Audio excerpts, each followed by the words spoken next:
Soyez les bienvenus dans la suite de notre série d'enseignements sur la spiritualité des richesses.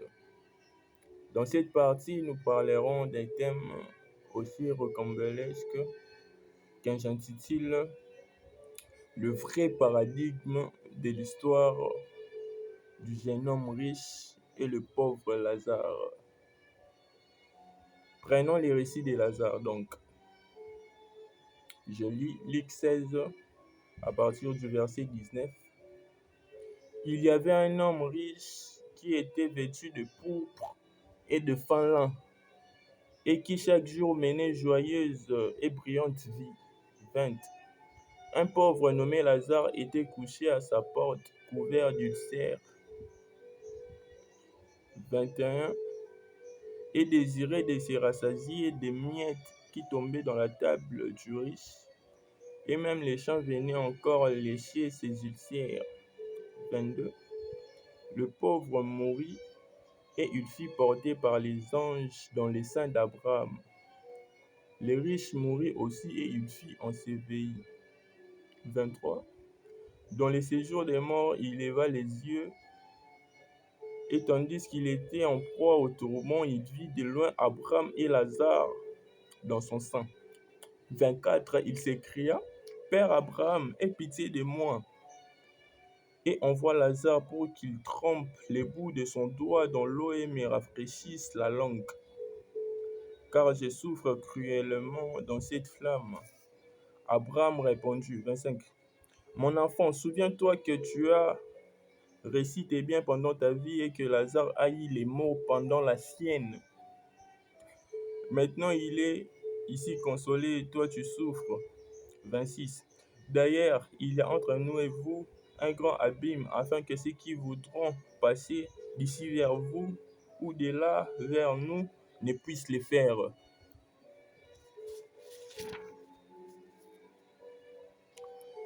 Nous savons déjà que Lazare a souffert sous les yeux de l'homme riche qui ignorait ces mots. Et par la suite, dans l'autre monde, il y a eu un renversement des situations. Lazare était dans les seins d'Abraham, tandis que l'homme riche souffrait. La plupart des chrétiens connaissent que ce paradigme. Et pourtant, c'est un mauvais paradigme. Oui, je vous l'ai dit. Donc, voici les bons paradigmes. C'est que l'homme riche devrait simplement aider les pauvres Lazare.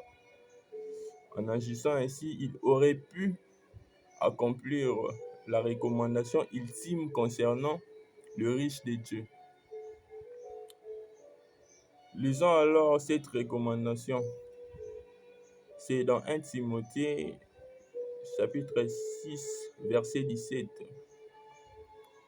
Recommande aux riches du présent siècle de ne pas être orgueilleux et de ne pas mettre leur espérance dans des richesses incertaines, mais de la mettre en Dieu, qui nous donne avec abondance toutes choses pour que nous en jouissons. Vous voyez? La recommandation pour les riches, elle est là. Ça y est là. Donc, on recommande aux riches du présent siècle de ne pas être orgueilleux, de ne pas mettre leur espérance dans des richesses incertaines. Vous voyez? L'homme riche, on peut dire qu'il mettait ses espérances dans ses richesses parce que son espérance dans ses richesses parce que il n'a pas pu appréhender ce qui pouvait arriver par la suite. Vous voyez? Remarquez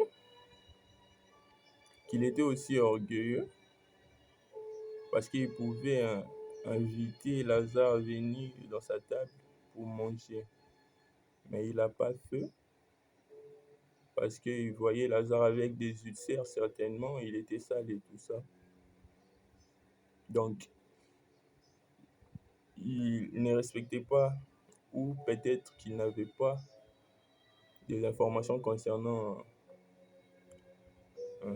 la recommandation. La recommandation dans 1 Timothée, chapitre 6, verset 17. Retenez ça. Remarquez que si et seulement si l'homme riche pouvait aider les pauvres et Lazare, dites-moi, pourquoi ne souperait-il pas avec le père Abraham? Puisqu'en réalité, retenez, en réalité, cet homme riche-là n'était pas si mauvais que ça. L'homme riche n'était pas si mauvais que ça.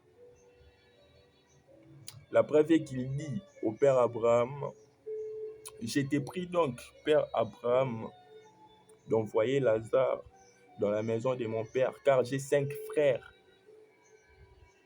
Nous comprenons par là que c'était un problème d'éducation. Vous voyez, il n'avait pas d'information. Donc, n'eût été la mauvaise éducation du jeune homme riche et ses frères, ils auraient pu éviter l'irréparable. Enfin, je m'adresse à ceux-là qui voudront être des riches de Dieu, bien sûr.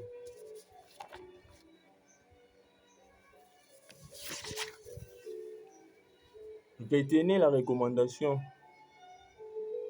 qui vous est assignée. Je réponds dans 1 Timothée, chapitre 6, verset 17.